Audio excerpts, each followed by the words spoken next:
One thing I really appreciate about my dad's approach to money is that being a very conjuice person brings a lot of sourness in a relationship. I make close to 4.5 lakhs a month in Bangalore as a product designer. I'm Shreya and let's break it down.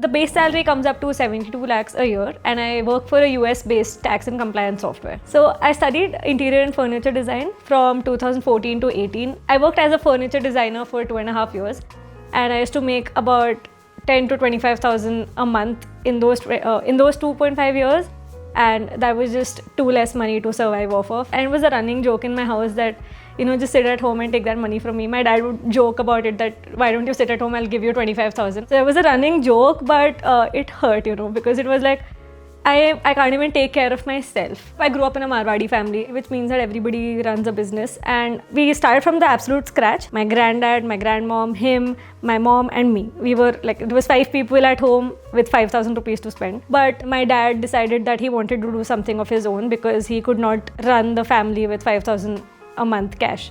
And then he started his own hardware business and he's been running it for 30 years now. The closest thing that I could do to design that would also make me money was product design, and then I spent 1.5 years studying that during COVID at home. After that, I got my first internship where I started making 40K a month at a AR and VR company. From there, I've changed 3 to 4 jobs and my salaries have ranged from, they've gone from 40K a month to 1.2 lakhs a month to 1.5 to 3.6 and then to 6. Why I ended up changing all the jobs was because I was working at early stage startups which tend to close very fast. That's what happened to me, where I was working for a company and then it shut down and then I had to look for a job on the go. So actually landing this offer took me 18 months of contractual work. And during that time, he got to know how I work, if I'm responsible or not, and if he could trust me or not. And he had burnt his hands with 5 more designers before me. And that product actually helped in the fundraise. So there was clear value there. Also, I ended up getting that kind of an offer because it was a US based startup. And I think the founder's mental model was that I would have to pay a designer in SF at this level maybe $150,000. And I'm sure that looked like a really good deal with me. So that was a lot of great luck and timing. I was offered RSUs. 50,000 shares at $0.25 each. But for personal reasons, I didn't end up exercising those shares. I did not want to spend that much amount of money in an unlisted company at that stage. So I didn't end up buying the shares at all. So that brings my salary to a total of 72 lakhs a year. So my final income tax comes up to about 19 lakhs 60,000, which is extremely painful.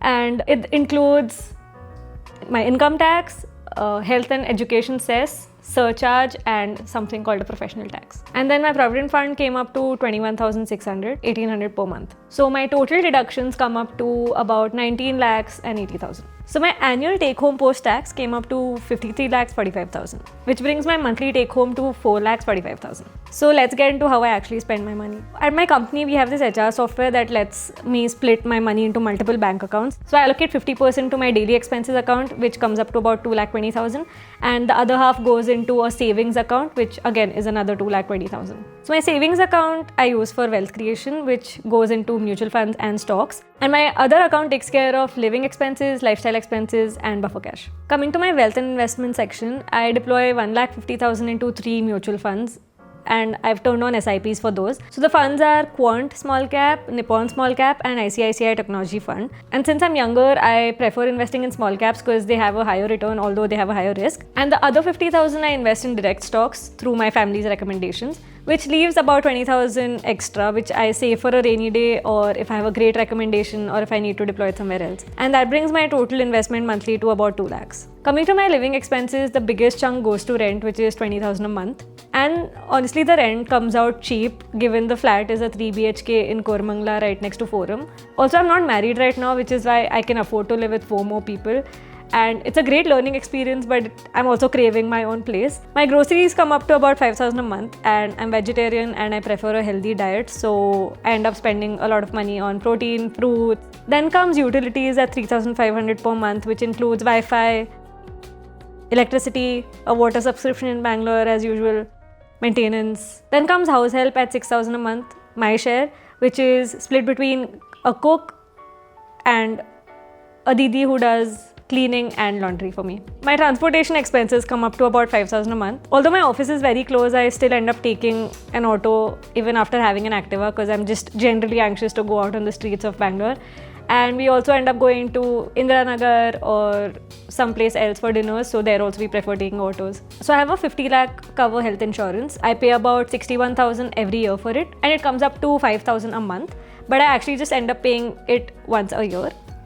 And I think I got a good deal because I started when I was 28. And I have a term insurance with a 5 crore cover, and I end up paying 1.25 lakhs per year, which comes down to 11,000 per month. My phone bill comes up to 400 a month, and my software subscriptions come up to 4,000 a month, which includes an AI stack with Claude, ChatGPT and stuff, some editing softwares and dictation tools.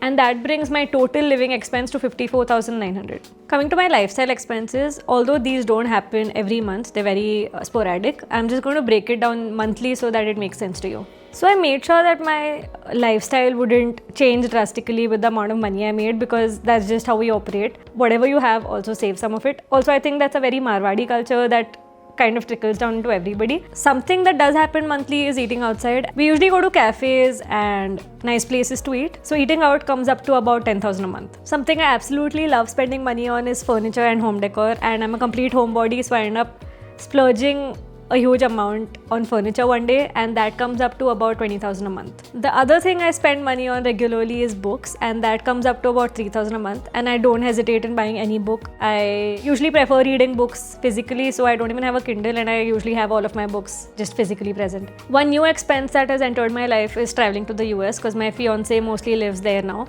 So I end up visiting him twice a year. That comes up to about 5 lakhs combined, and that broken down monthly is about 40,000 a month. And I'm suddenly at that age where all of my friends have decided to get married, so I ended up spending 50 to 60,000 last year on gifts, which comes up to about 5,000 a month. I think the least amount of money I spend is shopping somehow. They are that low because I'm not into cosmetics or fancy handbags or shoes.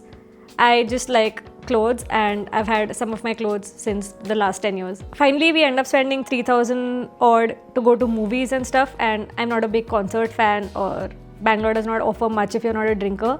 So that brings my total expense to 86,000 a month. Buffer cash left from my investment account and my expense account comes up to about 1,05,000. I usually save this money for any investment opportunity or any large purchases if I have to make them. Coming from a Marwadi family and the kind of upbringing we've had, I'm usually very frugal about my money, but I also come from a lot of privilege where my family completely supports me morally, spiritually, financially, and that relieves a lot of mental pressure because I feel like I can do whatever with my money. Like, I don't feel like I have to provide for somebody else or take care of somebody else.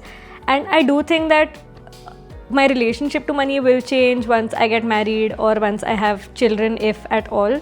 I think that will change my perspective a lot, but this is what I think about money right now.